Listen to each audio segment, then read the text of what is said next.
Assalamualaikum warahmatullahi wabarakatuh. Pemirsa Lampung News TV, kali ini kita dengan Bung Irham Japarlan Putra, Ketua Partai Amanat Nasional Lampung. Periode berapa, Bang Irham? 2020-25. 2020-2025. Beliau ini tadi seorang mantan ASN yang karirnya sampai di eselon 1A ya Bang ya? Ya. Dan sekarang berkiprah di partai politik, tapi beliau ini punya sejarah juga, bukan ujuk-ujuk dari ASN terus partai politik. Beliau ini banyak juga di organisasi, pernah juga di AMPI ya Bang ya? Ya. Pernah juga di AMPI saat Soksi. itu dan oleh Soksi. dan pernah juga ketua senat di Akademi Ilmu Kehutanan. Jadi beliau pernah mengalami apa yang namanya organisasi di luar organisasi ASN sampai puncak tertinggi. Bang Irham, ketertarikan apa saat itu mau masuk ke Partai Amanat Nasional? Ya, jadi yang pertama saya memang sepanjang karir saya selalu berkecimpung di organisasi. Apakah organisasi olahraga, kepemudaan. Saya pernah menjadi di Lampung Tengah itu menjadi ketua AMPI, ketua Soksi. Zaman Pak Harto ya, Pak? Zaman Pak apa namanya? Iya, zaman Pak Suadi Ramli Bupati. Sudah itu pengurus DPD Golkar. Nah, sudah itu ketua PBPSI volleyball. Selampung dulu tuh Kapolres semua ketua. Di Lampung Tengah cuma saya. Yang lain Kapolres. Yang lain Kapolres. Karena ketua nasionalnya itu Pak Sanusi, Kapolri waktu itu. Nah, di provinsi ini Pak Sarudin. Dulu belum ada larangan ya menjabat ASN, menjabat organisasi-organisasi iya, itu ya. Adalah. Nah, sudah itu saya aktif di Golkar. Aktif di Golkar mulai dari masuk tahun 76 di sini, masuk tim safarinya Golkar provinsi. Sudah waktu saya Lampung Tengah dah ini masuk di pegang AMPI, pegang Soksi. Sudah itu berkembang terus olahraga, lepas dari ini dari volleyball masuk di Perbakin sampai sekarang. Sampai sekarang masih sampai ketua sekarang Perbakin masih ketua Lampung ya? Perbakin Lampung. Iya. Sudah itu organisasi kemasyarakatan sekarang saya juga menjadi ketua Paku Banten. Masih ya Mas? Masih, Tapi Paku itu dari Banten. zaman Pak Sarudin kalau nggak salah Paku Iya. Banten. Masih ada sampai sekarang ya? Masih. Ketua Paku Banten ya? Paku Banten Indonesia. Nah, kalau guru besarnya kena Udah meninggal. Pak Abah meninggal, ada penggantinya Bang? Enggak, tidak ada istilahnya ini guru besar, tetapi dewan guru. Oh, Dewan Ya, Guru. ada Dewan Guru. Ya, jadi masih berlanjut ya sampai Masih sekarang. berlanjut. Ini mau musyawarah kita ini. Di Perbakin Anda masih ini. Nah, terus itu karena pengalaman organisasi itu sampai ke masuk ke PAN ini. Apa karena waktu di itu Menteri Kehutanannya Zulkifli Hasan? Ya, jadi pada saat Pak Jul Menteri Kehutanan, saya juga ngelihat apa langkah-langkah yang dilakukan, apa namanya itu dalam rangka memperjuangkan aspirasi rakyat. Ya, mulailah karena kita atasan waktu itu ya kita ikut, tapi saya belum sebagai belum masuk anggota karena saya kan pegawai negeri. Iya, masih ASN. Bisa ini. Nah, setelah itu baru saya masuk dan nyalek dari PAN. caleg DPR RI. Lampung 1 Bang ya? Lampung 2. Oh, Lampung 2. Ya. Nah, Lampung 2 yang jadi 2014 itu ya? Iya, 2014. Yang jadi kakak sepupu saya. Alimin ya, Mas? Iya. Saya enggak. Nah, jadi begitu ini pas waktu mau muswil Lampung, Muswil PAN Lampung ya? muswil Lampung. Saya pas lagi di luar negeri di Nederland. Pak Jul nelpon. Hamad di mana? Nederland jauh amat. Kapan pulang? 3 mingguan lagi, Pak. Kita liburan karena sudah pensiun kan. Cepat pulang. Kita mau muswil PAN Lampung yang pertama. Ya udah begitu. Percepatlah saya pulang. Singkat cerita, malam ketemu, terus dijelasin DPP merekomendasi saya untuk megang PAN Lampung. Dah begitu ini nggak ada inilah saya bilang jangan saya lah, yang lain aja. Udahlah nggak ada ini, silahkan ini aja. Oh, ada penolakan ya Mas? Ya saya penolakan dulu. Gitu. Kalau ada yang lebih baik kan nggak apa-apa. Nah, nggak tahunya dalam perjalanannya ada beberapa ini ketua, ada 3 apa itu Ketua DPC? DPD Kabupaten. Oh, DPD Kabupaten. Ngomonglah ke Pak Jul. Dia bilang, kami ini trauma kalau ketua pegang Partai. PAN-nya adalah mantan birokrat. Karena pengalaman katanya dulu waktu zamannya Pak Mance nggak jalan, Nggak jalan. dianggaplah sebagai Penting. sarana untuk nyalon gubernur. Mentingin diri. Ya. Mentingkan diri. Nah, ditanyalah sama saya. Ya, saya bilang memang dari awal saya kan tidak pernah pernah diminta. Nah, kalau ada yang tidak suka kayak gini, saya mundur. Oke. Jangankan 2-3 orang, 1 orang aja, saya mundurlah saya. Nggak jadi.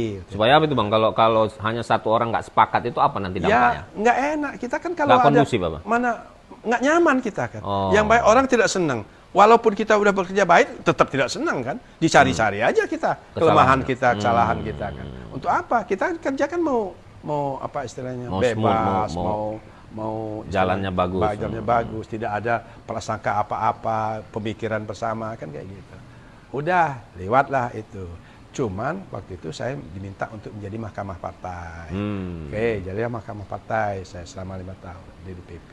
Nah, pas kemarin nggak ada angin, nggak ada apa, malam minggu tuh datang 13 DPD dari Lampung datang ke sini. Bilang minta saya untuk megang PAN Lampung. Saya bilang jangan saya, kan ada yang lain. Tahun berapa itu Bang? 2020. 20 ya? 2020. Ya, 2020. 20. 2020. Jadi jangan saya seperti itu. Ini yang lain. Nah, itu apa namanya itu waktu itu pandemi Covid masih ini juga. Ya. Itu saat itu ketua PAN Lampung siapa Bang? Ya, kan Jainuddin Hasan. Ini PLT-nya Irfan.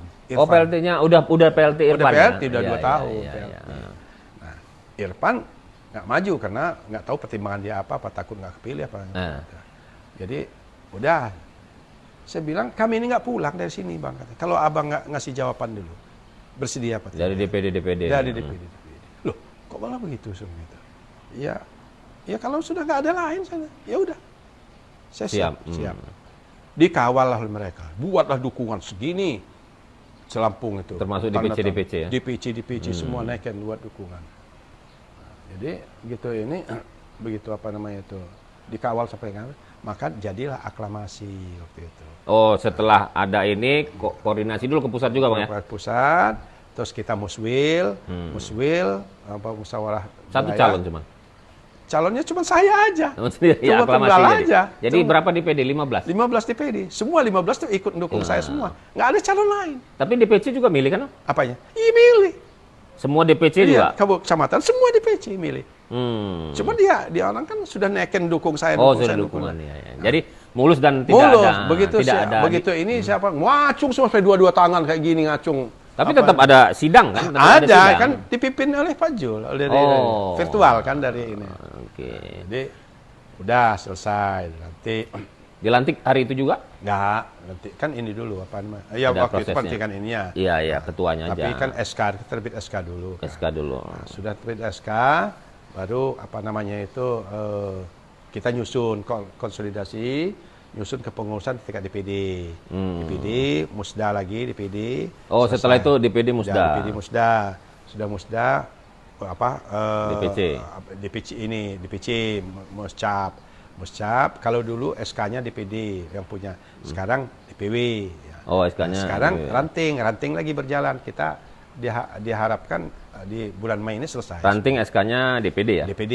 Ya. Jadi selama kepemimpinan Bang Irham 2 tahun ini, menuju 2 tahun ya? Ya. 2 tahun ini musda-musda di bawah sampai di kecamatan sudah selesai ya, tinggal di ranting ya? Smooth ya, nggak ada pertentangan, nggak ada gitu. Nggak ada, semua bagus. Ya, karena kita dengar juga ya nggak ada berita-berita yang ada yang nggak sepakat, ada yang ini ya di DPC saya dengar juga aman. Nah, Bang, di 2024 ini kan mau ada pemilihan presiden dan pemilihan pemilu legislatif di tanggal 24 Februari ya, kalau nggak salah. Nah, bagaimana ini PAN Lampung ini untuk menuju 2 tahun lagi yang nanti Juli ataupun Agustus ini sudah verifikasi partai, udah siap PAN? Ya, kita sudah siap. Jadi kemarin saya sudah ngecek di sekretariat untuk verifikasi sudah selesai, sudah tinggal masuk lagi batas mesin jalan. Nah kan ada partai baru nih, bentukan Pak Amin Rais, Partai Umat ya. Kalau di Lampung ini Pak Abdullah Padri yang memimpin. Ini ada kemungkinan ada suaranya PAN yang asli atau yang memang sudah di PAN ini bisa ketarik nggak itu menurut? Kemungkinan semua itu kemungkinan bisa aja terjadi, tetapi kita yakin semuanya itu baik Partai Amanat maupun PAN Nasional semua kan memperjuangkan aspirasi rakyat. Ya. Bagi kita dia bukan rival, jadi Bukan rival ya. kawan, Ya. berteman, bersama sama-sama gitu. Jadi kita berangkulan melalui Partai Umat, melalui PAN gitu. Nggak ada masalah bagi kita, monggo kayak gitu. Saya berkomunikasi sama mereka bagaimana ini. Jadi tidak ada gesekan. Tidak ada gesekan, tidak ada permusuhan, ada saling, nggak ada. Nggak ada. Karena sama-sama memperjuangkan untuk perjuangkan kepentingan. semua itu tujuannya kan sama. Tidak ada ego bahwa ini harus ini harus enggak juga. Kita juga enggak. Kalau memang aspirasi mau melalui partai, monggo silahkan. Iya. Kalau melalui kita, monggo silahkan. Nggak jadi keributan di situ Nggak Bang, ya jadi nggak ada jadi persoalan gitu. Soalan. Nah, kalau nanti di 2024 Februari ini pemilu berjalan lancar ataupun jalan sesuai schedule dan pemilihan presidennya juga berjalan lancar, nanti di November kan ada pilkada, Bang. Ya. Ya, pilkada kabupaten kota dan termasuk gubernur juga. Nah, dari sekarang apakah sudah ingin menciptakan atau ingin membuat di kabupaten kota dan gubernur ini calon itu sudah dimulai dari sekarang untuk bertempur bersosialisasi di pemilu legislatif ini, Bang? Ya, jadi masalah pilkada semua itu yang jelas kita harus mengangkat kader. Kader harus kita usulkan. Cuma Kader internal. Kader internal. Manakala kader internal ini ada tidak mumpuni, ada yang lebih mumpuni kader, kita ngedukung kayak gitu. Oleh sebab itu kader eksternal ya, gitu, atau orang luar lah gitu. Ya, yang eksternal dari PAN. Tapi semuanya melalui proses, nggak bisa. Mungkin hari ini dia baik, seminggu kemudian udah lain. Jadi nanti itu proses berjalan aja nanti gitu. Tapi secara spesifik bahwa ini belum.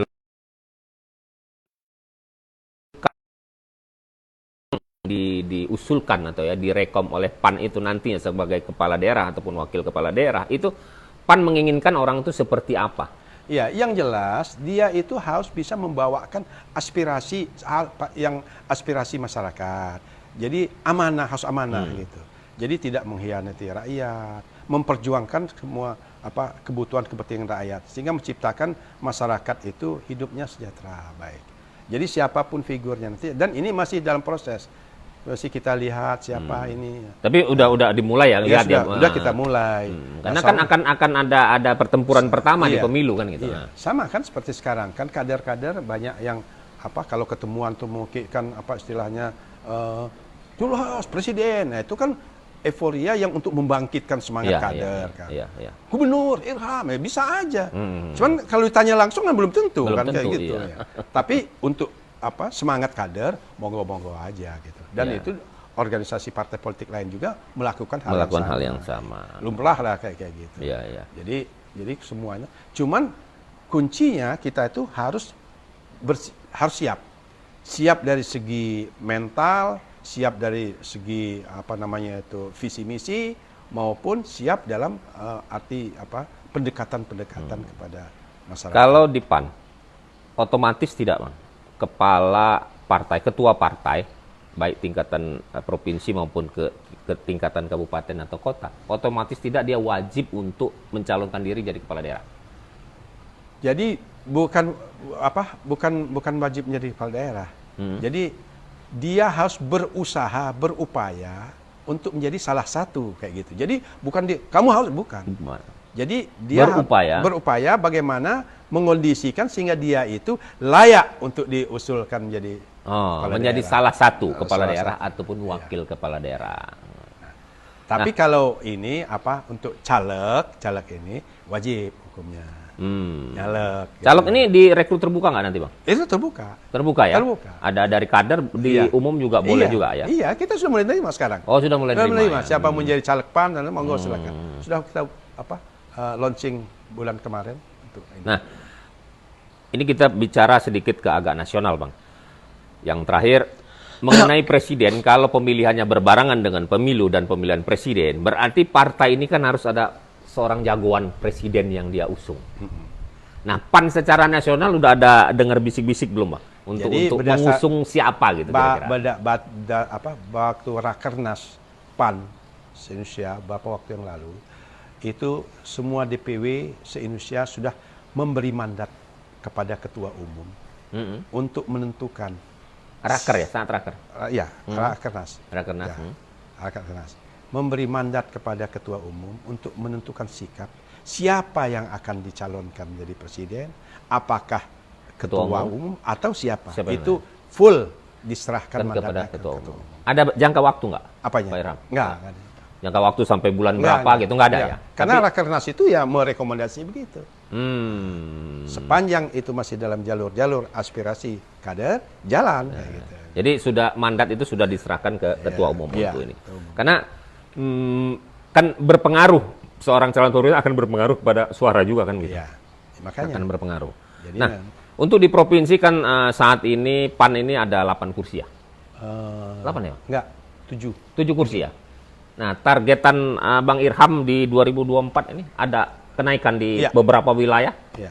Kita targetkan minimal 9. Minimal 9 ya. Ada sudah kita hitung-hitung. Udah ada peta politiknya ya untuk wilayah 9 ya. 9 ya. Kalau di kota? Di kota 10. Targetnya 10. Sekarang ini? 10, sekarang 7. Sekarang 7 ya. Kalau satu perahunya berapa ya di sini? Kota ini 10 ya. 10 apa 11 kalau nggak salah ya. Berarti 10 luar biasa. Berarti target lebih dari 3 ya. Karena ada 20 kecamatan ya, Mas. Ya. Jadi kota ini kan berapa 8 dapil. Iya, 8 dapil. Cuma 1 dapil yang nggak ada kalau nggak salah. Nggak terisi. Belum terisi ya kemarin. Kalau nambah isi lagi terus ada kita kader juga masuk yang bisa kita 2 kursi untuk nambah ini lagi. Jadi ya oke. Jadi di 2024 sudah di wilayah lain mungkin sama ya, Bang ya? Sudah ada kita ini. sudah petakan,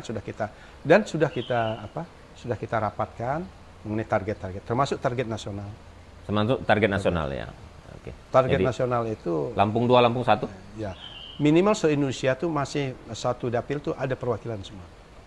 1 dapil ada 1 perwakilan. Jadi secara nasional 64 dapil kalau nggak salah. Untuk ini. Jadi minimal 64 target. Nah, Pak Jul kan dari sini terus Lampung ketua umum. Iya. Nah, sekarang nanti ke depan akan di sini lagi. Kemarin tuh dia sudah ngomong mau nyalek dari Jawa Tengah, dia ngomong pada ini. Dari Jawa Tengah. Kenapa Bang dia Ya, pindah sana? ya mungkin diminta oleh kader kan, Oh, kader kan iya, gini, iya. minta supaya sama di Lampung juga tadinya kan Lampung dia minta jangan nyalek dari Lampung 1 dong, Lampung Boleh, 2 kayak gitu supaya ini kan. Kan beda auranya kalau ketua yang ini. Bang Irham, di penghujung ini mungkin karena kita bicara untuk partai politik dan kebetulan Bang Irham adalah ketua PAN Lampung, bagaimana selama 2 tahun ini menyikapi situasi politik dan pesan-pesan untuk baik kader atau untuk masyarakat di Lampung ini khususnya, bisa Bang Irham kasih ini saran. Ya, jadi yang pertama-tama kita itu hendaknya memperjuangkan aspirasi melalui partai politik itu hendaknya berjalan sesuai dengan apa yang kita omongkan, apa yang kita perbuat. Satu itu. Terus kedua, juga kita itu jangan terpancing dengan isu-isu yang dapat memecah belah masyarakat. Nah, jadi kita berikanlah penjelasan-penjelasan ke masyarakat, pertimbangan-pertimbangan bahwa sebegini. Ini kan seperti kemarin ada pernyataan Pak Jul ngedukung penundaan. Tapi kan di Medan dia sudah dia bilang itu kan istilahnya itu bukan pimpinan maunya partai. dia, bukan pimpinan partai dan bukannya mau dia dia diminta. Iya, udah klarifikasi ya saat dia ketemu. Cuman kan media kan sudah sempat udah begini. Nah, jadi sebenarnya memang kalau orang menerjemahkan statement dia itu memang agak pengaruh, tapi setelah ada itu ya enggak kan semua itu tanpa PAN juga sudah kuat. Ya. Tanpa PAN ya. Koalisi itu sudah kuat. Ya. Nah, makanya ini. Nah, sekarang bagaimana kita menyampaikan aspirasi kita kalau kita tidak ada di dalam itu? Enggak didengar mereka. Tapi kalau tidak di dalam tuh ya paling tidak kan kalau ada gatel-gatel ini ada enggak kayak gitu. Ada yang ini gatel. Teman gatel enggak ada di badan dia, ya ada tahu bagaimana kita bersuara nggak didengar orang kayak anjing gonggong aja. Nah, oleh sebab itu PAN ini kesannya itu kenapa bergabung di situ itu ya karena ingin memperjuangkan aspirasi masyarakat. Karena aspirasi ini akan sampai kalau tidak ada di dalam itu kalau juga. ada di dalam ya. Coba tanpa kita juga itu jalan. Iya, iya. Sudah jalan. Koalisinya udah Gede. lebih dari 50 kan, koalisinya udah bengkak ya kan. Iya. Memang kita tuh nggak dihitung kalau memang ini. Nah, bagaimana caranya kita supaya kita dilihat di ini? Ya gitulah caranya. Itu bisa diterima oleh kader. Itu pesan tadi ada yang saya lupa. Nah, soal Ganjar Pranowo. Ganjar Pranowo ini anggota partai, bukan pengurus partai, bukan ini. Nah, PAN ada melirik di situ belum? Ya, karena ini kan politik ya. Politik itu dinamis. Dinamis. Nggak bisa dipastikan. Nggak bisa dipastikan. Jadi hari ini bisa iya, besok juga bisa enggak. Hari ini enggak, besok juga bisa iya. Jadi Jadi kita tunggu aja lah kita ya, tunggu apa yang sudah dimandatkan ke perkembangan. Ketua Umum, ya. Kita lihat perkembangannya juga. Jadi kita nggak serta-merta membabi buta dan wah ngedukung. Nah, tahu-taunya di belakang hari enggak gitu kan. Jadi kita ikut aja jalur bagaimana. Jalan ngalirnya seperti air kita kemana sampai di muara dia ini. Oh ini. Nah udah kita tentukan sikapnya pada saatnya nanti gitu. Oke Bang Irham, sudah banyak terima untuk politik hari ini dan banyak yang bisa kita ambil hikmahnya. Seperti kata Bang Irham tadi Ketua PAN Lampung bahwa apa yang diomongkan harus sesuai dengan kenyataan. Jadi konsisten ya Bang ya. Nah, kemudian tidak serta-merta menerima berita itu bahwa apakah berita itu pasti harus dicoba diselidiki lebih jauh. Itu poin yang bisa saya terima. Terima kasih banyak Bang Irham sudah waktunya diberikan kepada kami. Pemirsa Lampung News TV, sampai ketemu lagi di lain kesempatan. Wabillahi taufiq wal hidayah. Wassalamualaikum warahmatullahi wabarakatuh. Waalaikumsalam.